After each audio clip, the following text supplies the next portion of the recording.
ಆ ಚೋಮಂದುಡಿಗೂ ಈ ಚೋಮಂದುಡಿಗೂ ವ್ಯತ್ಯಾಸ ಏನು ಅಂತ ಹೇಳಿದ್ರೆ, ಅಲ್ಲಿ ಚೋಮ ಬಂದ್ಬಿಟ್ಟು ತನ್ನ ಕೊನೆಗಾಲದವರೆಗೂ ಒಡೆಯನ ಹತ್ರ ದಯನೀಯವಾಗಿ ಬೇಡ್ಕೊಳ್ತಾನೆ, ನನಗೊಂದು ತುಂಡು ಜಾಗ ಸಿಕ್ಲಿ ಒಡೆಯ.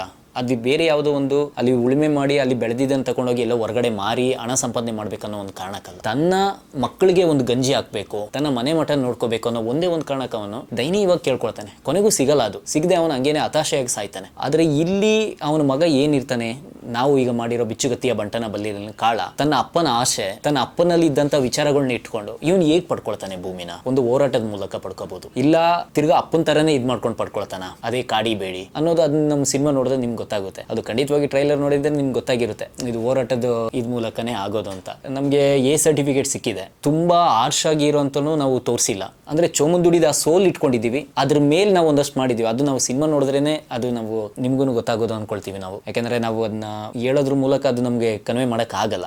ಆ ಸೋಲನ್ನ ಇಟ್ಕೊಂಡು ನಾವು ಹೇಗ್ ಮಾಡ್ಬೋದು ಬೆಟರ್ಮೆಂಟ್, ಅಂದ್ರೆ ಒಂದು ವಿಚಾರಗಳು ಏನಿತ್ತು ಅದನ್ನ ಹೇಗೆ ಪ್ರೆಸೆಂಟ್ ಮಾಡ್ಬೋದು ಅನ್ನೋದು ನಾವು ಇವತ್ತೊಂದು ದಿನ ಮಾಡಿದೀವಿ. ದಯವಿಟ್ಟು ಬನ್ನಿ, ಎಲ್ಲರೂ ಬಂದು ನಮ್ಮ ಜೊತೆ ಸಿನಿಮಾ ನೋಡಿ. ದಯವಿಟ್ಟು ನಮ್ಮಂತ ಹೊಸಬರಿಗೆ ನಿಮ್ಮ ಸಹಕಾರ ಇರಲಿ. ಧನ್ಯವಾದಗಳು.